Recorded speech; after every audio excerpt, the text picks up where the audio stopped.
Welcome to Newswatch. It's Thursday, October 25th. I'm Julia Stark. And I'm Josh Braun. Moving into our sports section, I take a look into how one of Asbury's finest soccer players found himself on campus. Trent Popp scores a lot of goals. He scored 50 goals in his career.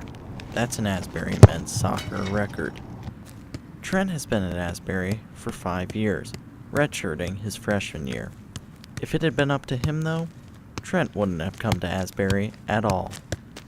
Coming out of high school, I was recruited to a few different schools, bigger than Asbury and maybe a little better soccer-wise.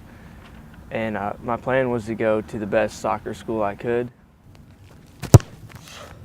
I went into a tackle and tore my ACL, my MCL, and my lateral tendon in my right knee. But Asbury had made a promise to Trent before he was injured, a promise they intended to keep. Most schools after that happened kind of stopped talking to me and weren't as interested, but Asbury kept their deal and they were willing to have me come and sit out a year and still give me scholarships.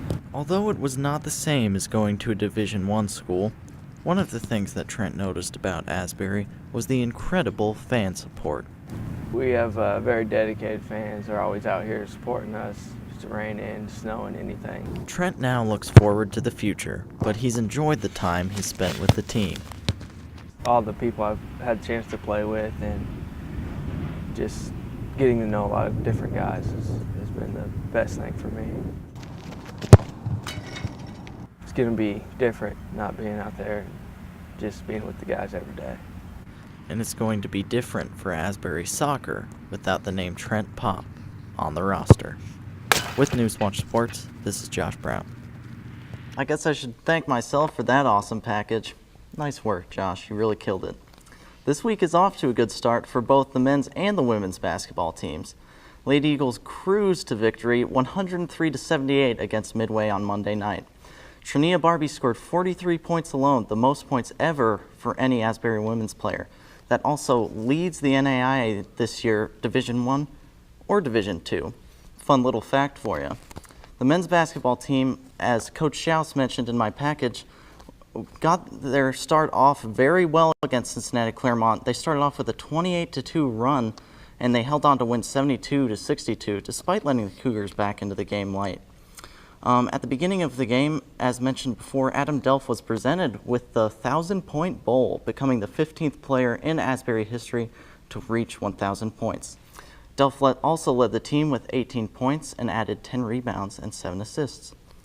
Kaylee Valentine was given NAIA Swimmer of the Month honors for the month of November. She's won 5 individual events that she competed in the past month, and that is the first announced Swimmer of the Month award. Hopefully Asbury can lock up a few more on the way.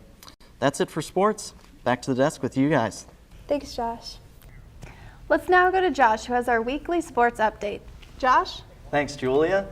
The men's golf team had a great time this Friday, placing first out of 7 teams in the Berea Fall Invite with a team score of 294.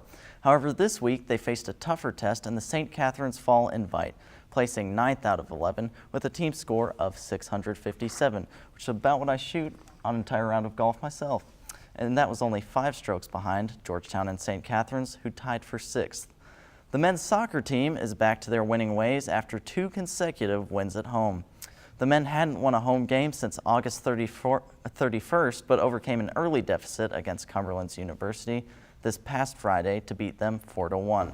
They took the momentum from the win against Cumberland's into this Tuesday's clash against Cincinnati Christian, cruising to a 6-1 victory, with CCU getting a late goal to win the shutout. I also had a goal during that game, which is pretty exciting news. The team's record is currently 7-6-1 and 1-1-1 in the KIAC. The Eagles have another game tonight at 7 p.m. at Berea College. That wraps up this week's sports updates. Back to you, Julia and Caitlin. Thanks, Josh. While for sports, women's basketball kicks off their season at 7 p.m. against Mid-Continent University, and men's soccer takes on Hiawassee College as their homecoming game on Saturday. Continuing the homecoming weekend tradition, the homecoming king and queen will be crowned by Dr. Gray herself at halftime. A Wilmore veteran gave back to the community on Tuesday by opening a new business. Former Army Captain Kimberly Bernard hosted an open house for her law office.